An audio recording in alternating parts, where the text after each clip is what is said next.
It is Dr. Sheila Tikku speaking about the magnetic properties of transition metal complexes. For class BSc part 3rd, in the introduction we study that the magnetic properties of the complexes are due to the attraction or diffraction between the unpaired electrons. Especially magnetic data is helping in the geometry and the nature of the bonding. The origin of magnetism. Though the only force operating between stationary charges are electrostatic, it can also shown be experimentally that magnetic forces are associated with moving charges. Thus, if an electron rich in the flow of electrons be passed through a wire coil around a core, the field so produced behaves as if it was due to a magnet. यानी electrons जो हैं वो magnet की तरह से काम करने लग जाते हैं जब वो एक लंबी स्ट्रीम में चलते हैं और मैग्नेट के आसपास रहते हैं.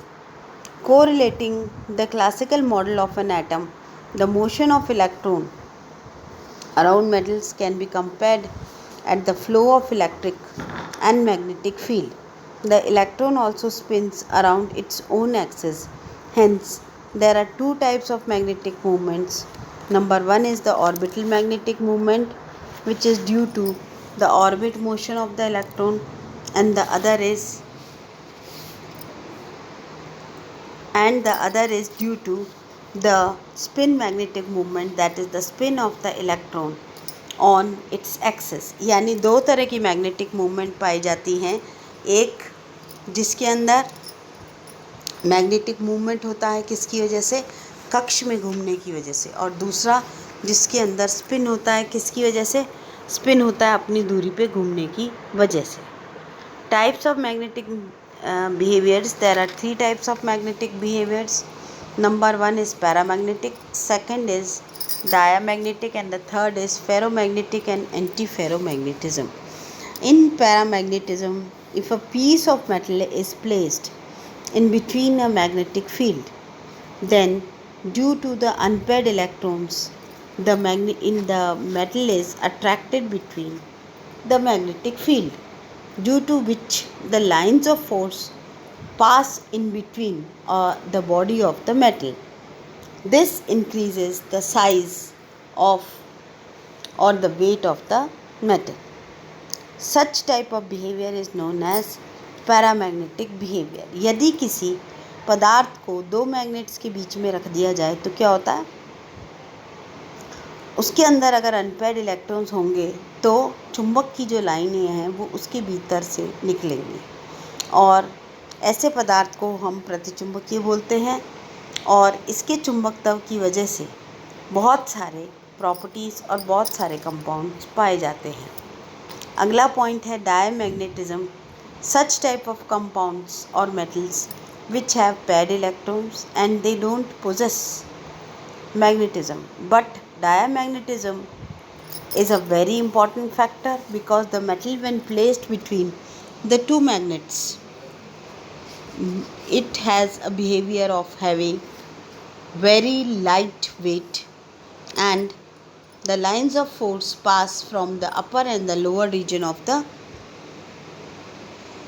magnet. यानी लाइन्स ऑफ फोर्स चुंबक के ऊपर और नीचे से पास होती हैं, वो कहलाता है डायमैग्नेटिज्म. परंतु हर एक पदार्थ के अंदर डायमैग्नेटिज्म जरूर पाया जाएगा. पैरामैग्नेटिज्म पाया जाए चाहे नहीं पाया जाए, ये एक बहुत ही इम्पोर्टेंट पार्ट है. Ferromagnetism and anti ferromagnetism. Ferromagnetism का मतलब है ऐसा पदार्थ जो कि ज़्यादातर आयरन होता है, जिसके अंदर से lines of force pass out होती हैं और वो एक परमानेंट मैग्नेट के रूप में परिवर्तित हो जाता है. जैसे कि आयरन, जब आयरन के भीतर से बहुत समय तक लाइंस ऑफ फोर्स पास होती हैं तो वो एक परमानेंट मैग्नेट के रूप में कार्य करता है. In anti ferromagnetic materials there is coupling between paramagnetic species usually ligand atoms with magnetic movement, so aligned as to produce an resultant magnetic movement. In this case, thermal motion यानी central temperature results in an increasing susceptibility above the temperature when normal paramagnetism, antiferromagnetism and ferromagnetism are found in one picture. यानी anti ferromagnetism में जो paramagnetic characters होते हैं उनके बीच में coupling होती है. यूजुअली जो लिगेंड एटम, लिगेंड परमाणु होते हैं उनके बीच में कपलिंग पाई जाती है. और जब ससेप्टिबिलिटी और टेम्परेचर को हम ड्रॉ करते हैं, का ग्राफ बनाते हैं, तब क्या होता है कि नॉर्मल पैरामैग्नेटिज्म में तो क्या है कि जैसे जैसे टेम्परेचर इंक्रीज़ होता है वैसे वैसे फेरोमैग्नेटिज्म कम होती है और एक क्यूरी पॉइंट आता है. नॉर्मल पैरामैग्नेटिज्म में कोई क्यूरी पॉइंट नहीं आता और एंटी फेरोमैग्नेटिज्म में नील पॉइंट आता है. और इस नील और क्यूरी पॉइंट्स की वजह से नील और क्यूरी नामक दोनों साइंटिस्टों को नोबेल पुरस्कार दिया गया था.